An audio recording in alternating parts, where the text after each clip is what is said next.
on commence ce plus d'actu. Eh bien, ouais, on quitte la FIF pour parler de la CAF. Et Sidi Diallo a été nommé. Ouais. Le président donc, de la FIF, Sidi Diallo, a été nommé par le comité exécutif de la Confédération africaine de football, membre de la commission d'organisation de la Coupe d'Afrique des Nations pour le cycle 2019-2021. Alors, quand vous avez appris ça, qu'est-ce que ça vous a inspiré? Président. Moi, je pense qu'il le mérite. Parce que, quoi qu'on dise, pendant le mandat du président Sidi Diallo, il a pris la CAN en 2015. Et en 2017 et en 2019, la Côte d'Ivoire a fait une belle prestation. Et puis, la CAN des U17 en 2013 au Maroc, contre le Nigeria, vraiment, on n'a pas démérité. Je pense que on peut tout le reprocher, mais je pense qu'il mérite cela. D'accord. C'est une bonne nouvelle pour le football ivoirien de voir qu'on a l'un de nos compatriotes qui est nommé. C'est une très belle chose.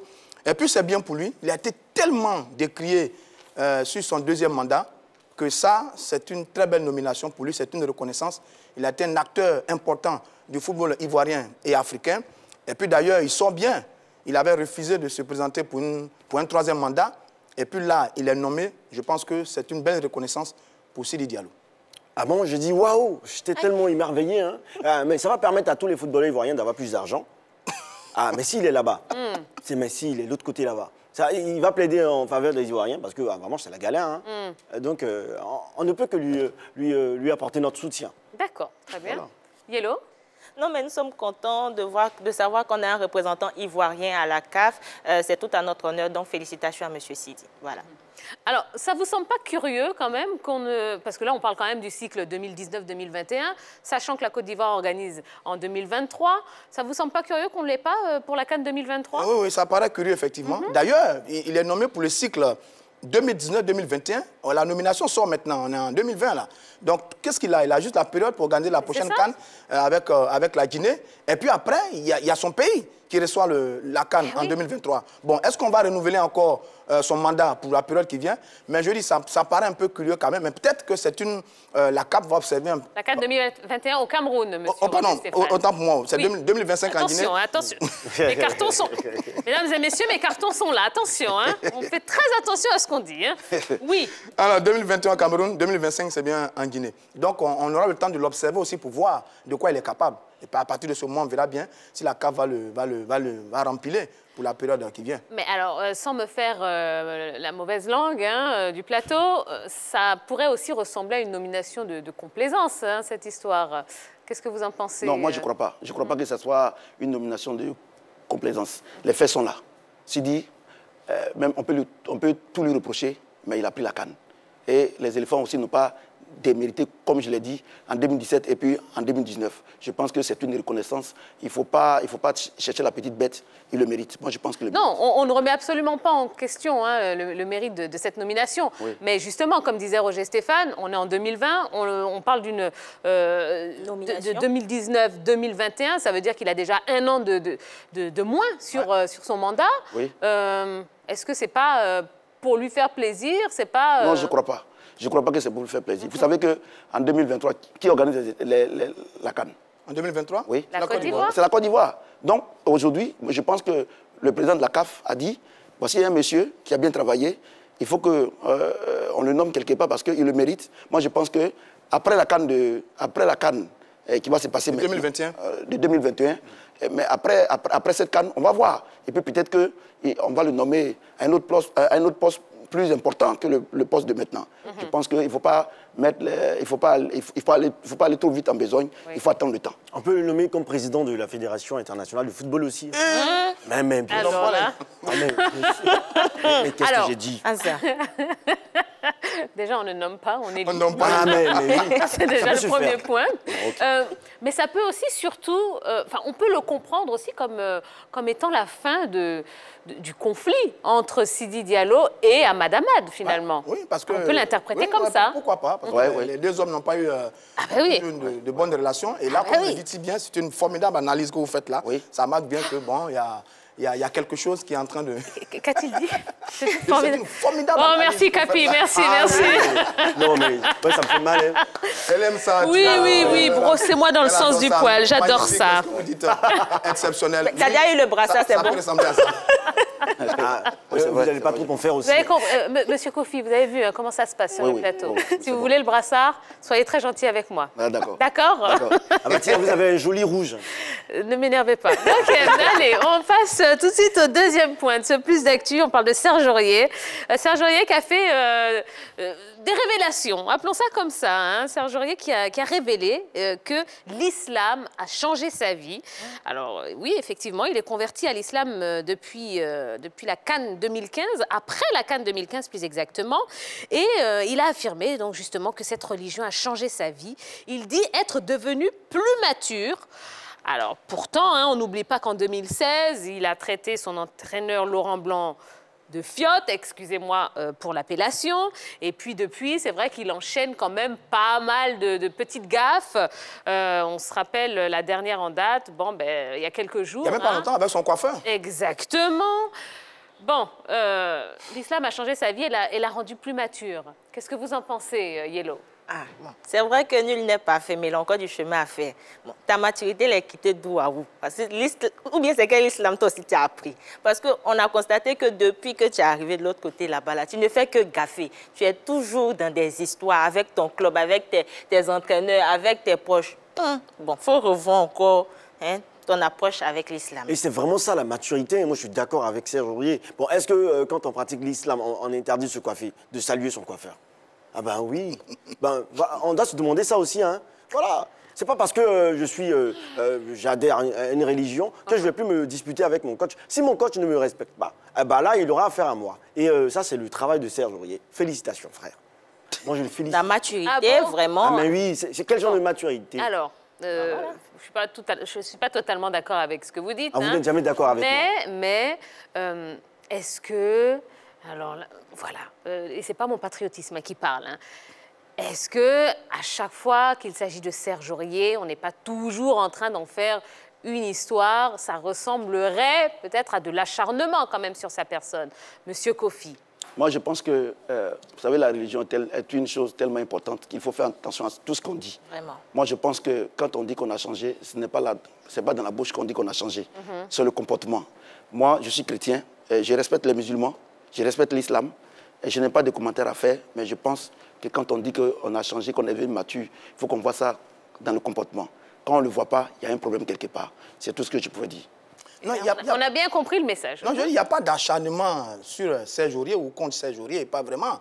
Il est lui-même souvent auteur ou bien responsable de ce qui lui arrive. Parce qu'à chaque fois qu'il est repris, ce sont des faits avérés dans lesquels il est impliqué. Le dernier fait en date, c'est avec son coiffeur. En période de confinement, il ne respecte pas la mesure sociale. C'est lui-même. Mais je veux dire, dans tous les cas, il est encore jeune. Et la conversion à une religion, c'est une très bonne chose parce que la religion a cette capacité de transformer un individu. C'est très bien pour lui. Mais alors là, il devrait prier beaucoup et vraiment opérer cette mutation qu'on attend de lui parce que Serge Aurier, contrairement à ce qu'il dit lui-même, ce n'est pas encore la trop grande sagesse. Mais avec la religion maintenant, on espère que ça va venir.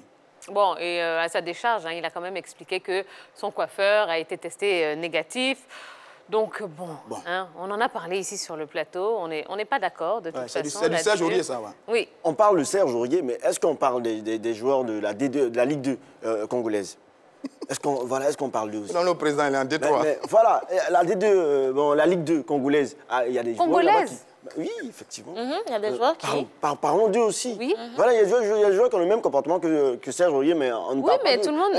les joueurs de D2 congolaises, hein, puisque vous en parlez, ne sont pas Serge Aurier. Ah, mais oui. Mais ils doivent être Serge Aurier. Qu'est-ce que vous en pensez? Moi, je pense qu'il ne faut pas faire de translation. C'est Serge Aurier qui a parlé. Il faut qu'on se focalise sur lui. Il a eu un comportement peut-être déplacé. Et moi, en tant que serviteur de Dieu, je ne suis pas ici en tant que serviteur de Dieu, mais comme vous me posez la question, je pense que c'est un enfant qu'il faut suivre. Il faut donner des conseils et je pense qu'il peut changer. Très bien. Allez, troisième et dernier point de ce plus d'actu. On parle de deux clubs, Al Ahly et Zamalek. Oui, une vraie rivalité, hein, une rivalité sans limite, pourrait-on penser. Alors que qu'Al Ahly célébrait le vendredi le 20e anniversaire de sa désignation par la CAF comme club du siècle, eh bien son rival Kairat, le Zamalek, a déployé un panneau osé sur son quartier général, sur lequel on pouvait lire ceci: Zamalek, le vrai club du siècle avec la gloire et les accomplissements, pas avec les compliments et le favoritisme. Waouh, c'est quand même très très fort, hein, cette pancarte. Oui. Yellow, qu'est-ce que vous en pensez? C'est vraiment très fort. Bon, chez nous en Côte d'Ivoire ici, c'est plutôt bon enfant et tout ça, la SEC, l'Africa, mais le Zamalek et le Al Ahly, c'est carrément féroce. Ils sont vraiment, vraiment dans la violence. En 2018, il y a un magazine de sport qui sélectionnait le derby du Caire, qu'on appelle le derby du Caire, comme le 10e derby le plus féroce au monde. La violence. Oui. La violence, en fait. Donc, c'est pas comme chez nous en Côte d'Ivoire, on dit ASEC, Africa, on s'amuse et tout. Non, c'est tout autre chose là-bas. Ah, voilà. Moi, je ne sais pas, mais moi, je dirais que ce Zamalek, Al Ahly, s'est inspiré de la SEC Africa. Non. Non. C'est bien. Moi, je dirais. Bon, je n'ai pas dit Roger Stéphane. Oh, d'accord. Oui. J'ai bien compris, Jojo. Mais j'ai dit moi. Ouais, j'ai dit moi. Mais ne soyez pas violents. Comme le Zamalek ou le Al Ahly. Oui, mais c'est comme les propos du président du Zamalek. C'est le vrai supporter, quoi. Le supporter ne reconnaît jamais la supériorité de l'adversaire. Si vous demandez aux supporters de l'Africa, ils vont dire que l'Africa est meilleur que la SEC. Oui. Ce qui n'est pas vrai du tout. Oui. Mais ça, le Zamalek Al Ahly, c'est l'une des grandes rivalités au monde. Et peut-être la meilleure sur le continent africain. Oui. Ces deux équipes-là, 1907 pour le Al Ahly, qui naît sur des bases nationalistes en Égypte. 4 ans après, c'est le Zamalek qui naît avec la bourgeoisie issue de la colonisation. Donc vous avez le conflit riche et pauvre. Ça, c'est toujours un choc incroyable. Et depuis des années, on est là-dedans, entre ces deux équipes-là. Mais deux grands clubs vraiment sur le continent africain. Eh bien, tout de suite, on va essayer de comprendre cette rivalité entre Al Ahly et Zamalek à travers des chiffres. Et c'est notre Dorgelès Kofi qui arrive à petite foulée pour nous parler de ça, mais en chiffres. Oui. Vous connaissez Dorgelès. Bonsoir. Bonsoir Tia, bonsoir la famille. Bonsoir. Allez, on va regarder le palmarès du Zamalek et du Al Ahly. Le Zamalek a été créé en 1911. Les Chevaliers Blancs ont remporté 12 fois le championnat d'Égypte, 27 fois la Coupe d'Égypte, 4 fois la Super Coupe d'Égypte au plan national. Au plan international, le Zamalek, c'est 5 Ligues des champions de la CAF, une Coupe d'Afrique des vainqueurs de coupe, une Coupe de la Confédération, 4 Super Coupes de la CAF et 2 Coupes afro-asiatiques. Le Al Ahly, à présent, le Al Ahly a remporté à 41 reprises le championnat d'Égypte. Le club détient 36 coupes d'Égypte, 11 super coupes d'Égypte au plan national, au plan international à présent, 8 ligues des champions de la CAF, 4 coupes d'Afrique des vainqueurs de coupe, une coupe de la Confédération, 6 super coupes de la CAF et une coupe afro-asiatique. Tia, ça sera tout. Merci Dorgelès. Prési, quand vous regardez un petit peu ces chiffres, vous êtes d'accord avec la CAF oui. Sur le club du siècle? Oui, entièrement d'accord avec la CAF. Mais vous savez, pendant la CAN de 2006, il y a eu 9 joueurs de Al Ahly et 6 joueurs de Zamalek dans l'équipe nationale. Et en 2008, il y a eu 5 joueurs de Al Ahly et 4 joueurs de Zamalek. En 2010, 6 joueurs de Al Ahly et 5 joueurs de Zamalek. Donc, vous voyez, Zamalek pense qu'il est un peu défavorisé quand on fait la sélection. Donc, c'est pour cela qu'il y a cette jalousie-là. Mais j'ai dit une chose, c'est la même chose en Côte d'Ivoire, comme la SEC et puis l'Africa. Aujourd'hui, même avec la performance de l'Africa ou bien la performance de la SEC ou bien l'Africa aura toujours quelque chose à dire. Moi, je pense que c'est légitime. Et comme on l'a dit ici, c'est la violence qu'il faut condamner. Ouais, sinon, je pense que c'est une rivalité. S'il n'y a pas de violence, si elle est positive, il n'y a pas de problème. C'est ça, il faut une rivalité saine, tout à fait. On va marquer une toute petite page de publicité. Et oui, on va se retrouver dans un instant. Ne bougez surtout pas, parce qu'il y a plein de belles choses encore à vous proposer. Il y aura la rubrique causerie, il y aura le buzz, et puis il y aura notre débat du soir qui va s'intéresser au club du championnat ivoirien et de l'obligation du respect du cahier des charges. Oui, alors je pense que c'est un sujet qui devrait vous intéresser. Alors pourquoi pas tout de suite aller sur la page Facebook de la 3 pour nous laisser un petit commentaire. Vous avez juste le temps de la pub pour le faire. À tout de suite.